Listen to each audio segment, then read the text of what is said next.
बिस्मिल्लाहिर्रहमानिर्रहीम। अस्सलाम वालेकुम। कैसे हो दोस्तों? मैं उम्मीद करता हूँ कि आप सब खैर वफियत से होंगे। दोस्तों, आज मैं आपको होम्योपैथी की मेडिसिन बेलेस्पर के बारे में इंफॉर्मेशन दूंगा कि ये एक बहुत ही अहम रेमेडी है इमरजेंसी के लिए। यानी ऐसे पेशेंट या ऐसे लोग जिनको एक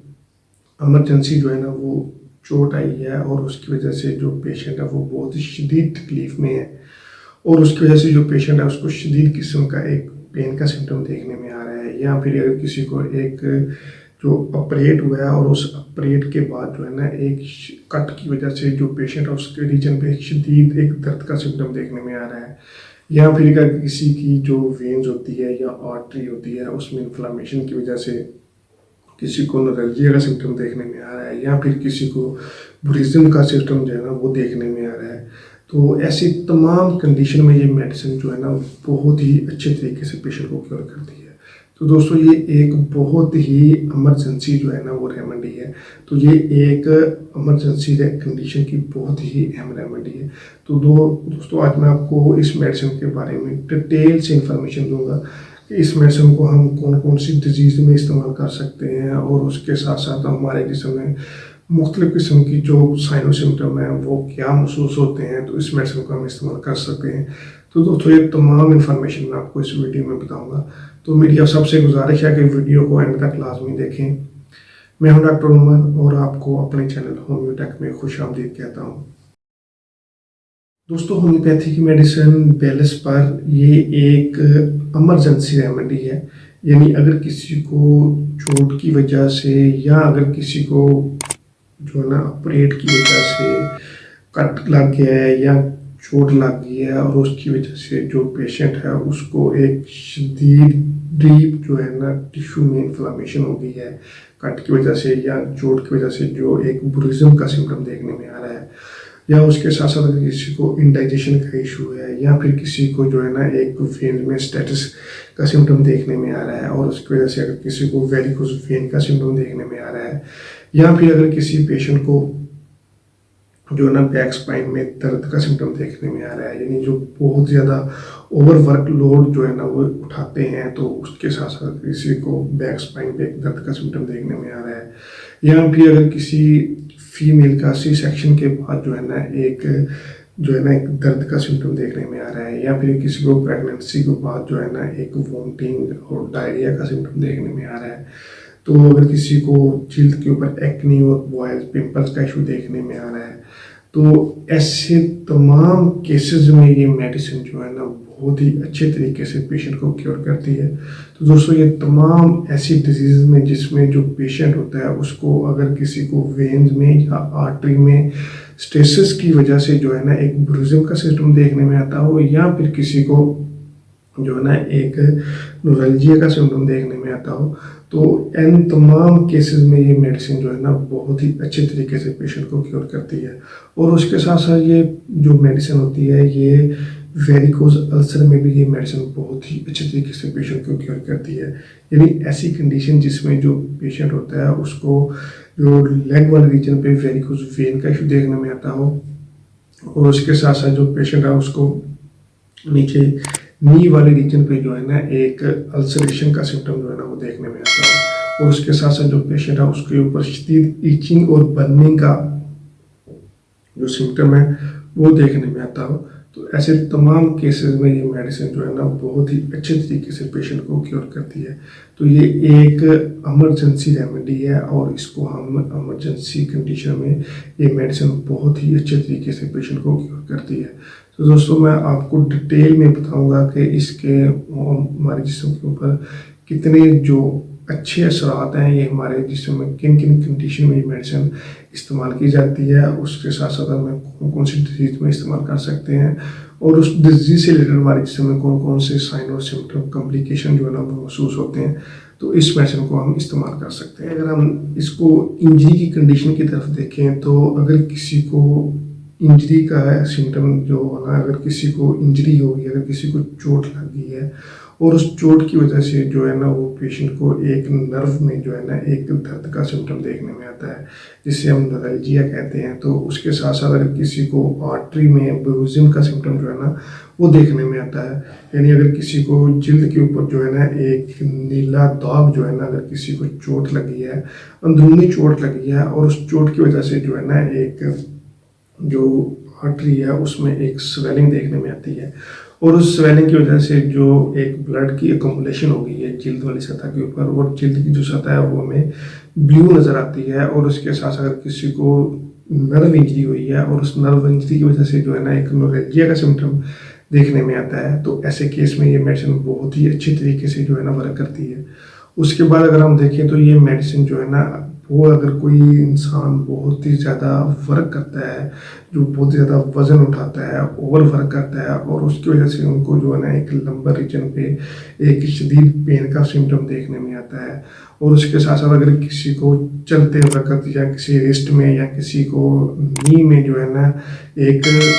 जो नी होती है वो मुड़ जाती है, अचानक मुड़ जाती है, वो पल खा जाती है, और उसकी वजह से अगर किसी को रिस्ट वाले रीजन पे एक शदीद पेन का सिम्टम देखने में आता हो, या फिर किसी को नी वाले रीजन पे एक शदीद पेन का सिम्टम जो है ना वो देखने में आता हो, तो ऐसे केस में भी ये मेडिसिन जो है ना बहुत ही अच्छी तरीके से पेशेंट को क्योर करती है। रीजन की तरफ देखें तो अगर किसी को एक चोट की वजह से या गिरने की वजह से जो एक कोकाई होता है उसमें इन्फ्लामेशन हो गई हो और उसमें एक शदीद दर्द का सिम्टम देखने में आता हो, या फिर किसी को जो है ना एक स्पाइन वाले रीजन पे जो है ना एक स्प्रेन का सिम्टम जो है ना वो देखने में आता हो, यानी जो उनकी बैक स्पाइन होती है वो थोड़ी सी जो है ना वो टेढ़ी हो गई हो और उसमें एक शदीद पेन का सिम्टम जो है ना वो देखने में आता हो, या फिर अगर किसी को जो बैक स्पाइन होती है उसमें एक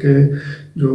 हमारी नर्व होती है उसमें एक वो पल खा गई हो, तो मैं आपको पिक लगा दूंगा, आप देख भी रहे होंगे। तो अगर किसी को इस तरह का सिम्टम है, इसमें एक शदीद पेन जो है ना वो देखने में आती है, और पेशेंट को जो ये नीचे कोकाई वाला रीजन है इसमें एक शदीद पेन का सिम्टम देखने में आता हो,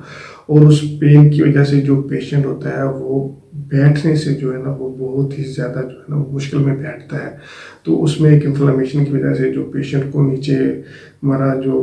पीठ वाला रीजन है उसमें एक दर्द का सिम्टम देखने में आता हो, या फिर किसी को बैक स्पाइन में जो है ना वो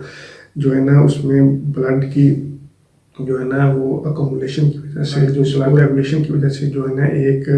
जो स्पाइन वाला रीजन है उसमें एक शदीद पेन का सिम्टम देखने में आता हो, तो ऐसे केस में भी ये मेडिसिन जो है ना बहुत ही अच्छे तरीके से पेशेंट को क्योर करती है। हम जॉइंट की तरफ देखें तो ऐसे पेशेंट या ऐसे लोग जिनमें जॉइंट में इन्फ्लामेशन होती है, वो इन्फ्लामेशन चाहे तो वो यूरिक एसिड की वजह से हो या फिर किसी चोट की वजह से हो या फिर उसमें जो है ना एक हाई कोलेस्ट्रॉल की वजह से हो, तो उसकी वजह से जो जॉइंट में इन्फ्लामेशन होती है और उस इन्फ्लामेशन की वजह से जो है ना जॉइंट वाला रीजन बहुत ही ज़्यादा सेंसिटिव जो है ना वो देखने में आता है। और उसके साथ साथ अगर किसी को जो कार्पल टनल सिंड्रोम का इशू देखने में आता हो, मैं आपको पिक लगा दूंगा, आप देख रहे होंगे, तो अगर किसी को ये कार्पल वेन में इन्फ्लामेशन की वजह से जो उसमें ब्लड की रेगुलेटरी है उसमें जो है ना रेगुलेशन है उसमें एक कमी वाक़ हो गई हो और जो मसल है उसमें एक कंस्ट्रक्शन देखने में आती हो, और उसकी वजह से जो पेशेंट है उसको उस अज़ा से उस हाथ से जो है ना वो काम करने में जो है ना वो दिक्कत होती हो, तो ऐसे केस में भी ये मेडिसिन जो है ना बहुत ही अच्छे तरीके से पेशेंट को क्योर करती है, क्योंकि ये जो मेडिसिन होती है ये वेस्टाइसिस की बहुत ही अहम मेडिसिन है। और स्टाइसिस एक ऐसी कंडीशन होती है जिसमें जो एक वेन्स की या आर्टरी की इन्फ्लामेशन होती है, और उस इन्फ्लामेशन की वजह से जो अक्सर औक़ात एक ब्रूजिंग का सिम्टम देखने में आता है, या फिर किसी को वेन में इन्फ्लामेशन की वजह से जो है ना एक नोरल्जिया का सिम्टम देखने में आता है, और उसकी वजह से ये जो है कार्पल टनल सिंड्रोम का सिम्टम देखने में आता है, या फिर किसी को जॉइंट में जो है ना वो लैक ऑफ जो एक ब्लड फ्लो की वजह से जो है ना एक इन्फ्लामेशन का सिम्टम जो है ना वो देखने में आता है। तो यानी ये रूमाटाइड आर्थराइटिस के केस में भी ये मेडिसिन बहुत ही अच्छा वर्क करती है। तो अगर किसी को जॉइंट में इन्फ्लामेशन है और उसमें बहुत ही ज़्यादा शदीद दर्द है, तो ऐसे तमाम केसेस में ये मेडिसिन बहुत ही अच्छे तरीके से पेशेंट को क्योर करती है। तो दोस्तों उसके बाद अगर हम हेड की रीजन की तरफ देखें तो इसका जो पेशेंट होता है उसमें शदीद किस्म की जो है ना वो हेडेक देखने में आती है। और उस हेडेक के साथ साथ जो पेशेंट होता है उसकी आइज़ में और नोज से जो है ना एक बहुत ज़्यादा परफ्यूज फ्लूइड जो है ना वो निकलता है। तो उसमें जो एग्रावेशन होती है वो रात के वक्त जो है ना वो देखने में आती है। तो जो एक्सट्रीमिटीज़ होती है वो पेशेंट को रात के वक्त जो है ना वो बहुत ही शदीद किस्म का जो फ्लूइड होता है वो आँखों से और नोज से जो है ना उसकी फॉर्मेशन देखने में आती है। और उसके साथ जो हेड वाला रीजन है उसमें एक शदीद पेन जो है ना वो देखने में आती है। तो अगर किसी को रात में ख़ास तौर पे शदीद पेन का सिम्टम देखने में आता है और उसके साथ साथ जो पेशेंट है उसकी नोज से और आइज से एक फ्लूइड की फॉर्मेशन का सिम्टम देखने में आता हो तो उसको ये मेडिसिन जो है ना बहुत ही अच्छी तरीके से जो है ना वो क्योर करेगी। तो दोस्तों उसके बाद अगर हम एब्डोमेन वाले रीजन की तरफ देखें तो ऐसे पेशेंट जिनको जो है ना एक डायरिया का सिम्टम देखने में आता हो और वो डायरिया हो पेनलेस डायरिया देखने में आता हो और उस डायरी में जो है ना एक गैस का सिम्टम जो है ना वो ज़्यादा देखने में आता हो और उसके साथ साथ जो पेशेंट है उसको स्प्लीन वाला रीजन जो है ना वो बहुत ज़्यादा सोरनेस जो है ना वो देखने में आता हो। जो स्प्लीन वाला रीजन है वो भारीपन देखने में आता हो, वो छूने से जो है ना वो बहुत ज़्यादा हसास हो और पेशेंट को जो है ना एक चिली पेशेंट हो और उसमें जो एक एक्सट्रीमिटी है वो रात के वक्त जो है ना वो देखने में आती हो। यानी ऐसे पेशेंट जिनमें एक डायरिया देखने में आता हो और डायरिया में वो पेनलेस होता है और उसके साथ साथ उसमें जो एक एसिडिटी है वो बहुत ही ज़्यादा होती है और उसके साथ अगर किसी को जो लेफ़्ट वाला रीजन स्प्लीन है वो रिब्स के नीचे जो रीजन है उसमें एक सोरनेस देखने में आती हो, एक हार्डनेस देखने में आती हो और पेशेंट जो है ना वो बहुत ही ज़्यादा चिली पेशेंट महसूस होता हो तो उसमें एक शदीद सर में हेडेक भी देखने में आती हो। तो ऐसे केस में भी ये मेडिसिन जो है ना बहुत ही अच्छे तरीके से पेशेंट को क्योर करती है। कंप्लेन की तरफ देखें तो ऐसी फीमेल जिनको सी सेक्शन के बाद या प्रेगनेंसी के बाद जो है ना ये जो रिप्रोडक्टिव सिस्टम के अगेंस्ट जो है ना वो कंप्लेन देखने में आती है। यानी ऐसी फीमेल जिनको एक प्रोलैप्स ऑफ यूट्रस का सिम्टम देखने में आता हो या फिर किसी को यूट्रस में इन्फ्लामेशन की वजह से या प्रोलैप्स ऑफ विजाइना का सिम्टम देखने में आता हो तो ऐसे तमाम केसेस में ये मेडिसिन बहुत ही अच्छी तरीके से पेशेंट को क्योर करेगी। यानी ऐसी फीमेल जिनमें आफ्टर डिलीवरी या प्रेगनेंसी के बाद अगर किसी को प्रोलैप्स ऑफ यूट्रस या प्रोलैप्स ऑफ विजाइना रीजन जो है ना इसका सिम्टम देखने में आता हो, यानी पेशेंट को इस तरह का एहसास हो कि जैसे कोई चीज़ जो है ना वो एब्डोमेन वाले रीजन की तरफ नीचे की तरफ जो है ना वो खींची जा रही हो। तो अगर किसी फीमेल को इस तरह का एहसास जो है ना वो देखने में आ रहा हो और उसके साथ साथ जो पेशेंट को आफ्टर सी सेक्शन अगर किसी को बहुत ही ज़्यादा जो है ना एब्डोमेन वाले रीजन में पेन का सिम्टम देखने में आता हो या फिर अगर किसी को प्रेगनेंसी के बाद एक शदीद वोमिटिंग का सिम्टम देखने में आता हो या फिर किसी को प्रोलैप्स ऑफ यूट्रस या प्रोलैप्स ऑफ विजाइना रीजन जो है ना वो देखने में आता हो तो ऐसे तमाम केसेस में भी ये मेडिसिन जो है ना बहुत ही अच्छे तरीके से पेशेंट को क्योर करती है। तो दोस्तों उसके बाद अगर हम स्किन की तरफ देखें तो अगर किसी को स्किन के ऊपर एक्नीज, पिंपल्स और बॉयल्स का इशू देखने में आता है और उसके साथ साथ जो अगर किसी को स्किन के ऊपर जो है ना एक ब्रूजिंग का सिम्टम देखने में आता हो, यानी ऐसी कंडीशन जिसमें जो आर्टरी है उसमें इन्फ्लामेशन की वजह से जो ब्लड की जिल्द की सतह के अंदर जो है ना वो अकम्बलेशन हो जाती है जिससे हम अक्सर का नील पड़ जाना कहते हैं। तो वो जिल्द जो है ना वो हमें मुख्तलिफ कलर की जो है ना वो नज़र आती है। तो ऐसे केस में भी ये मेडिसिन जो है ना बहुत ही अच्छे तरीके से जो स्किन के ऊपर जो ब्लड की अकम्बलेशन होगी उसको जो है ख़त्म करेगी और उसकी वजह से अगर किसी को दर्द का सिम्टम देखने में आ रहा है या फिर अगर किसी को बॉयल्स का इशू देखने में आ रहा है या फिर किसी को एक्जिमा का इशू देखने में आ रहा है या किसी को जो एक अल्सरेशन का इशू देखने में आ रहा है तो ऐसे तमाम केसेस में मेडिसिन जो है ना बहुत ही अच्छे तरीके से पेशेंट को क्योर करेगी। दोस्तों आइए अब हम देखते हैं कि होम्योपैथी की मेडिसिन बैलेंस पर इसे हम कौन कौन सी डिजीज़ में इस्तेमाल कर सकते हैं। तो दोस्तों मैंने आपको पहले ही बताया कि ये हमारी जो एक स्टेसिस की बहुत ही अहम मेडिसिन है। यानी अगर किसी को वेन्स में या आर्टरी में जो इन्फ्लामेशन हो गई हो, यानी जो स्टेसिस होती है एक किस्म की वेन्स और आर्टरी में इन्फ्लामेशन को कहते हैं। अगर किसी को नर्जिया का सिम्टम देखने में आता है या फिर किसी को ब्रूजिंग का सिम्टम देखने में आता है तो ऐसे केस में ये मेडिसिन इस्तेमाल कर सकते हैं। उसके बाद अगर हम सबसे पहले देखें तो ये इंजरी की केस की बहुत ही अहम मेडिसिन है। यानी ख़ास तौर पे अगर किसी को फीमेल को सी सेक्शन के बाद प्रोलैप्स ऑफ यूट्रस का इशू देखने में आता है या फिर किसी को प्रोलैप्स ऑफ विजाइना रीजन का इशू देखने में आता है तो तो ऐसे केस में भी ये मेडिसिन बहुत अच्छी तरीके से पेशेंट को क्योर करेगी। तो दोस्तों उसके बाद अगर हम देखें तो ये जो रेमेडी है ये हमारी, अगर किसी को स्प्लीन वाला रीजन है, यानी उसको सूज गया है और उसको एक निमोनिया का इशू देखने में आता है, तो ऐसे केस में भी ये मेडिसिन बहुत अच्छी तरीके से जो पेशेंट को क्योर करेगी। तो दोस्तों उसके बाद अगर हम देखें तो ये बैक स्पाइन पे अगर किसी को बहुत ही ओवरवर्क करने की वजह से दर्द का सिम्टम देखने में आता है, या फिर किसी गिरने की वजह से या चोट की वजह से अगर किसी को कुकाई का सिम्टम देखने में आता है, या फिर जैसे किसी को वर्टिब्रे में सोजिश का सिम्टम देखने में आता है, इन्फ्लेमेशन का सिम्टम देखने में आता है, तो ऐसे केस में भी ये मेडिसिन बहुत अच्छे तरीके से पेशेंट को क्योर करेगी। तो दोस्तों उसके बाद अगर हम देखें तो ये मेडिसिन जो है ना, जो ख़ास तौर पे अगर किसी को डायरिया का सिम्टम देखने में आता है या फिर किसी को हेडेक का सिम्टम देखने में आता है, तो ऐसे तमाम केसेस में ये मेडिसिन जो है ना बहुत ही अच्छे तरीके से पेशेंट को क्योर करेगी।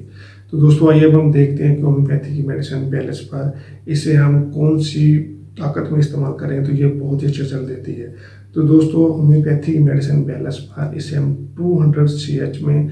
सुबह दोपहर शाम 3 ड्रॉप जो है ना खाना खाने से 1 घंटा पहले इस्तेमाल करें तो ये इन तमाम डिजीज़ में पेशेंट को बहुत ही अच्छी तरीके से क्योर करे। तो आई होप आपको वीडियो पसंद आई होगी। मेरी आप सबसे गुजारिश है कि वीडियो को शेयर करें, चैनल को सब्सक्राइब करें और बेल आइकन लाजमी दबाएं ताकि आप मेरी नई आने वाली वीडियो के बारे में अपडेट रह सकें। थैंक यू, अल्लाह हाफिज़।